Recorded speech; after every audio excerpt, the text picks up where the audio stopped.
بسم اللہ الرحمن الرحیم۔ السلام علیکم۔ آج 24 اکتوبر ہے اور دن ہے اتوار کا۔ 21 اکتوبر کو شہباز گل صاحب نے ایک پریس کانفرنس کی، 36 منٹ کی وہ پریس کانفرنس میں نے سنی۔ مجھے تو اس میں ایسا کچھ نہیں ملا جس کے اوپر ہماری صحافتی تنظیموں نے اتنا کوحرام برپا کر رکھا ہے۔ اس میں امپورٹنٹ پوائنٹ کیا تھے وہ میں آپ کے سامنے رکھوں گا، لیکن مسئلہ یہ ہے جب صحافی جو ہے وہ صحافت چھوڑ کر جب وہ خبر پر بات کرنے کے بجائے اپنی خواہش کی تکمیل کے لیے گھروں میں بیٹھی ہوئی معزز خواتین کی کردار کشی کریں گی، جب خواتین جو ہیں وہ کسی کے عقیدے پر، کسی کی اسلام کے ساتھ وابستگی پر، کسی کی روحانیت کے ساتھ لگاؤ پر، کسی کے ذاتی معاملات پر کیچڑ اچھالیں گی، جھوٹے الزامات لگائیں گی، تو پھر جواب تو آئے گا۔ اور میں نہیں سمجھتا کہ اس میں انہوں نے کوئی بھی جو ہے وہ کوئی ایسی بات کیا جس کے اوپر اتنا کوحرام جو ہے وہ برپا کیا گیا ہے۔ معاملہ یہ ہے کہ اگر انہوں نے کوئی کریکٹر کے اوپر بات کی ہوتی کسی خاتون اینکر کے، یا کوئی ایسی چیز کہی ہوتی جو جسے آپ کہیں گے بلو دا بیلٹ تھی، تو پھر تو آپ کہہ سکتے ہیں، لیکن ان میں کوئی ایسی چیز نہیں تھی۔ انہوں نے ان کا رائٹ تھا، آپ نے ایک پوری مہم چلائی، آپ نے خاتون اول جو ہیں ان کے حوالے سے ان کے اوپر جو الزامات لگائے، کیچڑ اچھالا اور جو غلاظت لکھی، تو اس کے اوپر اگر انہوں نے جواب دیا تو یہ ان کا بھی رائٹ ہے۔ آپ نے اپنا رائٹ جو ہے وہ جو آپ کے مطابق آزادی ذرا رائے ہے اس کے استعمال کیا، تو ان کو بھی جواب کا حق تھا، انہوں نے جواب دیا ہے، تو اس کے اوپر آپ چیخیں کیوں ہیں؟ جناب یہ شہباز گل صاحب نے جو 21 اکتوبر کو پریس کانفرنس کی تھی، اس میں جو پہلا پوائنٹ تھا ان کا وہ تھا، انہوں نے کہا کہ میں آج بیمار جو ذہنیت ہے، چاہے وہ سیاست میں ہو یا صحافت میں ہو، ان شخصیات کا انہوں نے کہا کہ ان لوگوں کا میں ذکر کروں گا کیونکہ ہم مورل کولیپس کی طرف جا رہے ہیں، یہ انہوں نے کہا۔ دوسرا جو ان کا پوائنٹ تھا وہ انہوں نے کہا تھا، جو کہ ابھی میں آپ کو سناتا بھی ہوں، انہوں نے کہا کہ نواز شریف، شہباز شریف، مریم صفدر اور ان کے کلوز لوگ جن کی مریم کے ساتھ بہت بات ہوتی ہے، اتنی تو کسی کی اپنے بچوں سے بات نہیں ہوتی ہوگی جتنی ان کے مریم سے بات ہوتی ہے۔ ایک محترمہ جو آرٹیکل لکھتی ہیں ان کی تو مریم کے ساتھ 53 بار بات ہوتی ہے۔ پتہ نہیں ہمارے گاؤں میں جو سہیلیاں ہوتی تھیں جو ایک دوسرے کو جوئیں نکالنی تھیں وہ اتنی گہری بات نہیں کرتی تھی، یہ انہوں نے پنجابی میں کہا تھا۔ میں آپ کو سنا دیتا ہوں کیونکہ میں نہیں چاہتا کہ میں وہ پنجابی ایسے ادا کروں کہ وہ جو پنجابی سننے والے ہیں وہ کہیں کہ یار یہ کیا آپ کس طرح سے پنجابی بول رہے ہیں، اور وہ ظاہر ہے شہباز گل صاحب کا اپنا ایک انداز ہے، اس میں انہوں نے کہا۔ لیکن اسی چیز کو لے کے اب جو ہے وہ کوحرام برپا ہے کہ صحافیوں کی کالز ٹیپ کی جاتی ہیں۔ انہوں نے بات کیا کی پہلے سن لیجئے۔ سوری یہ فاسٹ پلے ہے، میں اس کو آپ نے دیکھا کہ اس ملک میں بہت کچھ ہوا، لیکن پچھلے 3-4 مہینوں سے لگاتار ایک کیمپین بلڈ کرنے کی کوشش کی گئی۔ سب سے پہلے یہ بات مفرور نواز شریف صاحب نے لندن سے کی، اس کے پیچھے یہ بات ان کے بھائی شہباز شریف نے کی، اس کے پیچھے یہ بات مریم صفدر نے بہت دفعہ کی، اور اس کے پیچھے پھر یہ بات جو ہے وہ آپ کے سامنے ہے کہ وہ کس طریقے سے مریم صفدر صاحبہ کے جو بہت ہی کلوز کنیکشن میں لوگ ہیں، جن کی دن رات ان سے ٹیلی فون پہ بات ہوتی ہے، اتنی دفعہ دن میں بات ہوتی ہے جتنی دفعہ ہمارے پیچھے بیٹھے ہوئے بھائی جو ہیں وہ اپنے بچوں کے ساتھ ہی بات کرتے ہوں گے، میرے ساتھ ہی بار بات کرتے ہوں گے۔ بلکہ ایک تو ان میں محترمہ ہیں جو بڑے آرٹیکل لکھتی ہیں، ان کی ایک دن میں مریم صفدر صاحبہ سے 53 بار بات ہوتی ہے، کسی ایک دن میں 53 پتہ نہیں اسی پنڈا چ رہتے سن جہاں سکیاں سہیلیاں ہوندیاں سی، ایک دوجے دیاں جوا کٹدیاں ہوندیاں سن تے ایڈیاں گوڑیاں گلاں کردیاں سن۔ ساری سمجھ تو باہر ایڈیاں گوڑیاں گلاں کیڑیاں نے۔ بہرحال مختصر بات یہاں پر یہ ہے، تو یہ جناب شہباز گل صاحب نے بات کی تھی، اس کے اوپر پورا کوحرام برپا کر دیا گیا کہ جی حکومت جو ہے وہ فون ٹیپ کر رہی ہے صحافیوں کے، اینکرز کے، خواتین اینکرز کے، خواتین صحافیوں کے، اور یہ بھی کہہ دیا گیا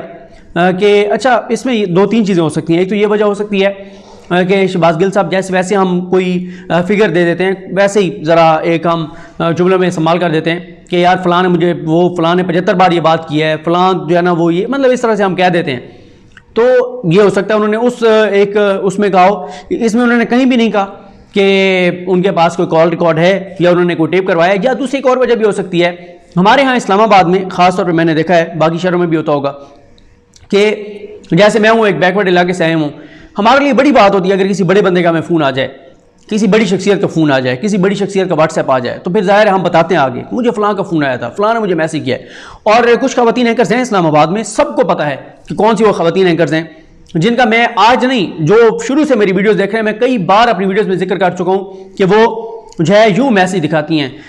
یہ دیکھو مجھے مریم کا میسج آیا، یہ دیکھو مریم مجھے میسج کرتی ہے، اور وہ خوش ہو کے دکھاتی ہیں بڑے اعزاز کے ساتھ، ظاہر ہے اپنی طرح وہ بنانے کے لیے، ٹور بنانے کے لیے جیسے ہم کہتے ہیں کہ جی مجھے مریم کے میسج آتے ہیں، مریم مجھ سے بات کرتی ہے، مریم مجھ سے یہ پوچھتی ہے۔ کچھ لوگ یہاں سے جاتی عمرہ بھی جاتے ہیں، مریم صاحبہ کو ذرا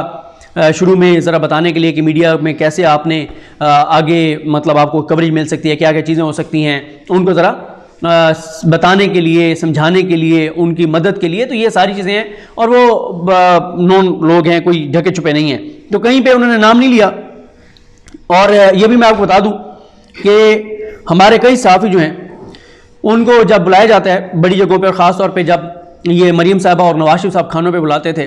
تو وہ جناب آج بھی وہ مریم صاحبہ سے اور نون لیگ سے اتنا والہانہ ان سے عقیدت رکھتے ہیں, اتنی ان کی ایفیلیشن ہو گئی نون لیگ سے, صرف اس وجہ سے کہ مریم اور نواز شریف نے کھانے پہ بلایا, ہم نے سیلفیاں لی ان کے ساتھ. مریم کا نمبر بھی میرے پاس ہے, واٹس ایپ پہ وہ میرا میسیج دیکھتی ہیں, کبھی کبھی رپلائی بھی کر دیتی ہیں, یعنی خبر کے لیے, اور میری ٹویٹ کو ری ٹویٹ کر دیتی ہیں, میری ٹویٹ کو لائک کر دیا ہے, مجھے ٹویٹر پہ فالو کر رہی ہیں. یہ چھوٹی چھوٹی ہم صحافیوں کی خوشیاں ہوتی ہیں, خاص طور پہ ہم جو بیک ورڈ علاقے سے آتے ہیں, ہمارا ایکسپوجر نہیں ہوتا, ہمارے لیے بڑی بات ہوتی ہے کہ اتنی بڑی شخصیت مجھے فالو کر رہی ہے, مجھے ری ٹویٹ کر رہی ہے. تو یہ معاملات ہوتے ہیں. اچھا, اسی پہ سب سے زیادہ ری ایکشن آ رہا ہے. اس کے بعد انہوں نے کہا کہ آپ بالکل عمران خان صاحب سے بغض رکھیں, نفرت رکھیں, لیکن عمران خان صاحب کی پالیسیز پہ بات کریں, عمران خان صاحب کی سیاست پہ بات کریں, لیکن جو ان کی اہلیہ ہیں جو کہ سیاست میں نہیں ہیں ان کے اوپر آپ کیچڑ مت اچھالیں, تو اس میں کیا غلط ہے. اس کے بعد اگلا ان کا پوائنٹ یہ تھا, انہوں نے کہا کہ شہباز شریف صاحب کی بیٹیوں کا نام بھی ہمیں نہیں پتا, اور یہ درست بات ہے, مجھے بھی نہیں پتا. حالانکہ وہ کچھ کیسز میں ان کے حوالے سے نام بھی آیا, لیکن مجھے ابھی بھی ان کی ایک بھی بیٹی کا نام ابھی بھی میں سوچ رہا ہوں تو میرے ذہن میں نہیں آ رہا ان کی کسی بیٹی کا نام. ظاہر ہے وہ سیاست میں نہیں ہے تو ان کو ٹارگٹ نہیں کیا جاتا. انہوں نے یہ کہا کہ مریم کے نواز شریف صاحب کی ایک اور بیٹی ہیں, ان کا اس طرح سے ذکر نہیں ہوتا کیونکہ وہ سیاست میں نہیں ہے. تو جو خواتین سیاست میں نہیں ہیں تو ان کو آپ کیوں گھسیٹتے ہیں. پھر اس کے بعد انہوں نے کہا کہ بشرا بی بی جو ہیں وہ عمران خان صاحب کی اہلیہ ہونے کے علاوہ وہ ایک ماں ہیں, وہ ایک بیٹی ہیں, وہ ایک بہن ہے, ان کے بچے ہیں, ان کے بچوں کے بچے ہیں. تو آپ کیسے خاتون کی اس طرح سے کردار کشی کر سکتے ہیں. اس کے جو عقائد ہیں, اس کا جو اسلام کے ساتھ محبت ہے یا عقیدت ہے یا قربت ہے, جو روحانیت کے ساتھ لگاؤ ہے, تو آپ کیسے اس چیز کو جو ہے وہ پراپیگیٹ کر سکتے ہیں غلط انداز میں. اور میں بار بار یہ کہتا ہوں, یہ پوائنٹ بہت امپورٹنٹ ہے کہ روحانیت اور جادو ٹونے بالکل مختلف چیز ہے, زمین آسمان کا فرق ہے. یہ انتہائی بددیانتی کے ساتھ, یہ اپنے ذہن کی جو غلاظت ہے اور عمران خان سے بغض اور نفرت ہے, اس کی وجہ سے روحانیت کو جادو ٹونے کے ساتھ ملا دیا گیا. اول تو کسی کو ان کی روحانیت سے لگاؤ کا بھی نہیں پتا, صرف یہ پتا ہے کہ ظاہر ہے ایک روحانی سلسلے سے ان کا تعلق ہے, یا عمران خان صاحب اور وہ ایک جو ہے وہ دربار پہ گئے, تو اس کے علاوہ کوئی پتہ نہیں ہے. لیکن خود سے ازیوم کر لیا گیا اور اس روحانیت سے لگاؤ کو جادو ٹونے کا نام دے دیا گیا. یہ انتہائی گھٹیا پن ہے جو بھی یہ کر رہا ہے, اور آپ کو پتہ ہے کون کر رہا ہے. اس کے بعد انہوں نے کہا کہ عاصمہ شہزاد صاحب کے پاس ثبوت ہیں تو وہ بالکل عمران خان کے خلاف پروگرام کریں, جو وہ بشرا بی بی صاحبہ پر الزام لگا رہی ہیں ثبوت ہیں تو بالکل پروگرام کریں. پھر انہوں نے کہا کہ خواہش کو خبر نہیں بنانا چاہیے, اور بی بی سی کے ایڈیٹوریل بورڈ سے میں حیران ہوں کہ کیسے اس نے یہ کالم چھاپنے کی اجازت دے دی. پھر انہوں نے کہا کہ یہ کالم 12 ربیع الاول کے دن لکھا گیا جب عمران خان صاحب نے اناؤنس کیا تھا کہ اس بار 12 ربیع الاول ہم نے بڑے والہانہ انداز سے منانا ہے اور پورے پاکستان میں منایا بھی جا رہا تھا, تو اس دن یہ کالم جو ہے وہ لکھا گیا. اس کے بعد انہوں نے کہا کہ کچھ اینکرز کے انہوں نے نام بھی لیے کہ جو کہہ رہے ہیں کہ آئی اسٹینڈ ود عاصمہ شرازی, تو وہ اس کا مطلب ہے گالم گلوچ کے ساتھ کھڑے ہیں, اس گھٹیا صحافت کے ساتھ کھڑے ہیں. انہوں نے کہا وہ اس وقت کہاں تھے جب یہ گھٹیا اس طرح کی چیزیں لکھ رہی تھیں, اس وقت وہ انہوں نے کیوں نہیں روکا. آج آئی اسٹینڈ ود عاصمہ شرازی ہو گیا ہے. پھر انہوں نے یہ بات درست کہی, یہ بات ان کی درست ہے, گو کہ میں ہمیشہ کہتا ہوں کہ گالم گلوچ نہیں ہونا چاہیے, سخت چیزیں نہیں ہونی چاہیے, لیکن یہ بات ان کی درست ہے کہ بھائی اگر آپ اس طرح کی چیزیں لکھیں گی تو پھر ری ایکشن آئے گا. ایک ایک بندے کو تو نہیں پکڑا جا سکتا. ظاہر ہے جو عمران خان صاحب سے, جو ان کے کارکن ہیں, جو ان سے محبت کرتے ہیں, عقیدت رکھتے ہیں, جیسے آپ لوگ مریم سے محبت رکھتے ہیں,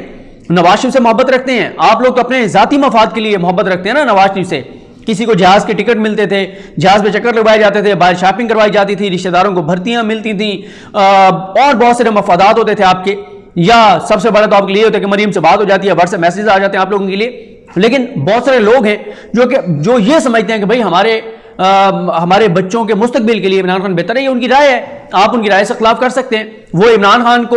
ملکی مفاد میں عمران خان سے محبت کرتے ہیں, بہت سے ان کے کارکن ہیں. تو اب وہ ملکی مفاد میں جب محبت کرتے ہیں تو ظاہر ہے ان کا ایک بڑا کاز ہے, آپ کا تو ذاتی مفاد ہے نا, ان کا بڑا کاز ہے. تو وہ جو محبت کرتے ہیں پھر وہ ری ایکٹ بھی کرتے ہیں, اور کس کس کو آپ روک سکتے ہیں. ان میں سے کوئی ایک بھی بندہ ایسا نہیں ہے جو میں دیکھتا ہوں جو سخت ری ایکٹ کرتے ہیں, جو پھر بکی ادھیڑ کے رکھ دیتے ہیں. وہ پیڑ نہیں ہے تحریک انصاف کے, کوئی ایک بھی پیڈ نہیں ہے، ظاہر ہے وہ والنٹیئر ہیں اور ان کو نہیں روکا جا سکتا، وہ ایک عمران خان سے محبت میں پھر یہ کرتے ہیں، تو آپ ان کو کیسے روک سکتے ہیں؟ جب آپ اس گھٹیا سطح تک گر جائیں گے تو پھر ان کو کیسے روکا جا سکتا ہے کہ آپ ریئیکٹ نہ کریں؟ پھر انہوں نے کہا کہ یہ ان کی اوقات ہے کہ اسکینڈل ان کو کوئی ملتا نہیں ہے اور اس طرح کی گھٹیا چیزوں پہ اتر آئی ہیں۔ پھر انہوں نے پرورش کی بات کی کہ اپنی پرورش دیکھیں، یہ لوگ آپ کے والدین کو شرمندگی ہوتی ہوگی آپ پر کہ جس طرح سے آپ یہ چیزیں کر رہے ہیں۔ پھر انہوں نے ایک بہت امپورٹنٹ بات کی، ایف بی آر نے ایک محترمہ کو نوٹس بھیجا، انہوں نے ایک اور گھر جا کر وہ نوٹس واپس کرایا۔ کون سی خاتون اینکر تھی؟ کس گھر گئی تھی؟ اشارہ تو یہ تھا کہ بڑے گھر گئی تھی، پھر جو بڑا گھر سمجھا جاتا ہے پنڈی میں، تو ویسے تو یہ ان کے خلاف بولتی ہیں ساری، تو کون تھی جو وہاں گئی ہے؟ یہ بہرحال یہ چیز سامنے آنی چاہیے۔ پھر انہوں نے کہا کہ F8 میں ان سے پوچھا گیا گھر کہاں سے آیا ہے، بھائی کی CDA میں نوکری ہے، اور انہوں نے کہا کہ آپ مجھے تو کہہ رہی ہیں آپ ذرا اپنی سرکاری سجدوں کا حساب دیں جو سرکاری آپ نے جو ہے وہ حج کیا تھا۔ پھر انہوں نے کہا کہ مجھے تانا دیا جا رہا ہے کہ میں سرکاری پیسوں پر پلنے کا تانا دیا جا رہا ہے۔ انہوں نے کہا اگر میں سرکاری پیسے، انہوں نے کہا اگر میں سرکاری پیسے اول تو لے نہیں رہا، اگر لے بھی رہا ہوں تو میں ایک پولیٹیکل بندہ ہوں، سیاسی بندہ ہوں، میں لے سکتا ہوں، میں ایک پرائم منسٹر کا ترجمان ہوں، سرکاری عہدے کے اوپر ہوں، میں لے بھی سکتا ہوں، گو کہ میں نہیں لے رہا۔ آپ اپنے سجدوں کا حساب دیں جو آپ نے سجدے بھی سرکاری پیسوں سے کیے، عوام کے ٹیکس سے پیسوں سے کیے۔ انہوں نے کہا کہ آپ کی دادی تھی یہ ریاست، کہ آپ سرکاری پیسے پہ حج کرنے جا رہی تھیں۔ پھر انہوں نے کہا کہ آپ لوگ جو مرضی الزام لگائیں، جو مرضی کہیں، لیکن واپس آپ سے کوئی سوال پوچھ لیا جائے، بات پوچھ لی جائے تو اس کو آپ ہراسمنٹ قرار دے دیتے ہیں۔ تو یہ شہباز گل صاحب کی پریس کانفرنس کے کچھ امپورٹنٹ پوائنٹس تھے جن پہ آج تک چیخیں جو ہیں وہ سنائی دے رہی ہیں، دھول بیٹھنے کا نام نہیں لے رہی۔ ظاہر ہے ان کا ایک رائٹ تھا، انہوں نے اپنے رائٹ کا استعمال کیا، کوئی ان میں سے کوئی غلط بات نہیں تھی اور کہیں پہ ایسی بات نہیں تھی جس کے اوپر کوئی اتنا زیادہ جو ہے وہ طوفان پر پکیا جائے، لیکن ظاہر ہے ایشو چاہیے ہوتا ہے کہ عمران خان کے خلاف اور تحریک انصاف کے خلاف بنانا ہے، تو اس لیے بنا دیا گیا ہے۔ مجھے اپنی دعا میں یاد رکھیں۔ لکھنؤ محمد صاحب کا حامی ناصر، اللہ حافظ۔